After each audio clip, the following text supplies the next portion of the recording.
आज जो ये सभा हो रही है, आप मुझे पहली बार बेशक यहाँ पर देख रहे होंगे, परंतु मैं एक कार्यकर्ता की तरह पिछले 16 साल से संगठन में काम कर रहा हूँ।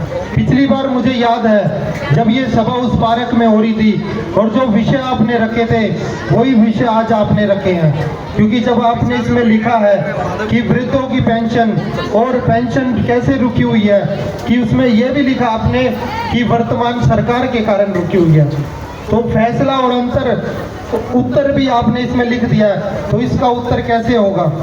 क्योंकि कॉलोनियों की जो समस्या है, आप सबके बीच में से निकला हुआ हूं मैं, आपकी ये समस्या कोई पहली बार नहीं सुन रहा हूं। ऐसी अनेक समस्या आपके बीच में रहा हूं, आपका बच्चा हूं। यही पास में मटियाला गांव है और जिस कॉलोनी में रहता हूं मैंने वहां का भी दुख देखा, यहाँ का भी दुख देखा है।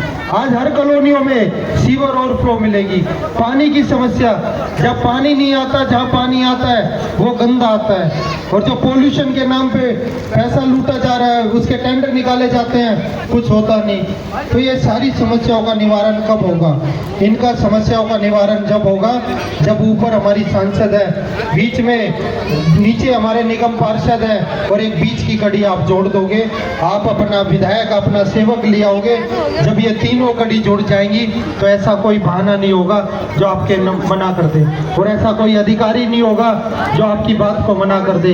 हम भरोसा दिलाते हैं, हम तीनों यहीं पर आपके इसी चौक पे बैठ जाएंगे, आप जो भी काम बोलेंगे अधिकारी भी यहीं बैठेंगे और फैसला भी यहीं पर होगा। क्योंकि मैं एक बड़े ही सामान्य परिवार से हूँ, मेरे पिता खुद डीटीसी में कंडक्टर रहे हैं, और आप जानकारी ले लेना मटियाला जाके कि संदीप सहरावत कौन है। एक कार्यकर्ता की मेरी पहचान है, और जो प्रधानमंत्री जी ने मुझे भरोसा दिया, जो आशीर्वाद मुझ पे रखा है और जो भरोसा मुझ पे रखा है, तो वो भरोसा आप ही रखो। आपका बच्चा हूँ, आपका बेटा हूँ, जो सपने बच्चे देखना चाहते हैं उन सपनों को हम भी पूरा करना चाहते हैं।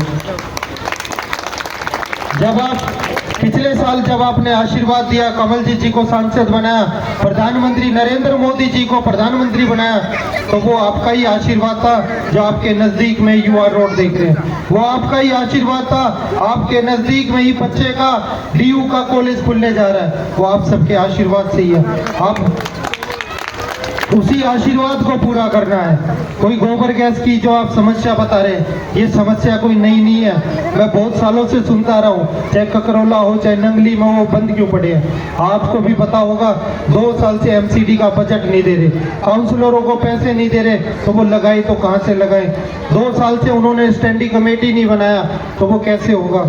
आपको भरोसा दिलाना चाहता हूँ, क्योंकि 8 तारीख को हमारी सरकार बन रही है, और सरकार के बाद एमसीडी भी हमारी बनेगी, मेयर भी हमारा होगा, स्टैंडिंग कमेटी भी हमारी होगी। तो इसके लिए आशीर्वाद आपको प्यार देना होगा। अभी पवन जी ने सारी घोषणाएं बताई कि 5 रुपए की थाली में भरपेट खाना खा सकते हैं, तो उसका भी यहीं पर हम उसकी उपलब्धता यहीं पर देंगे।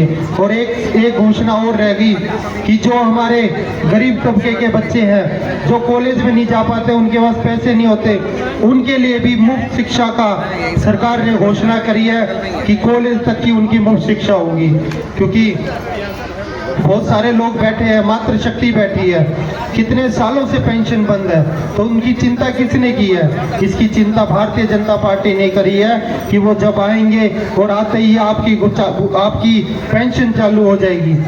21,000 रुपए की गर्भवती महिलाओं के लिए 21,000 रुपए की घोषणा करी है। और जो आयुष्मान योजना कई सालों से दिल्ली में बंद है, दिल्ली सरकार में हम आते ही अब वो 5 नहीं 10 लाख रुपए का आपका बीमा होगा। परंतु भरोसा और आशीर्वाद इसी पे दुनिया कायम है। और एक बार ये भरोसा आप अपने सेवक पे दें, क्योंकि आपके बीच में से हूँ, आपकी हर दुख दर्द को जानता हूँ। सविता जी हैं, सांसद जी हैं, एक बीच की कड़ी अगर जुड़ जाए तो इतना बजट मिलेगा। और ये बड़े भाई हैं पवन जी, तो हमारी जोड़ी कोई आज आप यहाँ पहली बार नहीं देख रहे हैं। पिछले 2011 से हम इसी जोड़ी के साथ संगठन में काम कर रहे हैं। फर्क इतना था, वो पार्षद है, मैं संगठन में काम कर रहा था, परंतु अब ये जोड़ी बड़े और छोटे की आपके बीच में रहेगी। और जितना काम होगा, क्योंकि प्रधानमंत्री जी ने जब नारा दिया है कि नई सोच, नई उमंग, नया जोश, तो जोश है उसको दिन रात हम एक टांग पे खड़ा होकर आपके क्षेत्र के लिए करेंगे। परंतु अपने भाई पे भरोसा रखें, आने वाली 5 तारीख को इस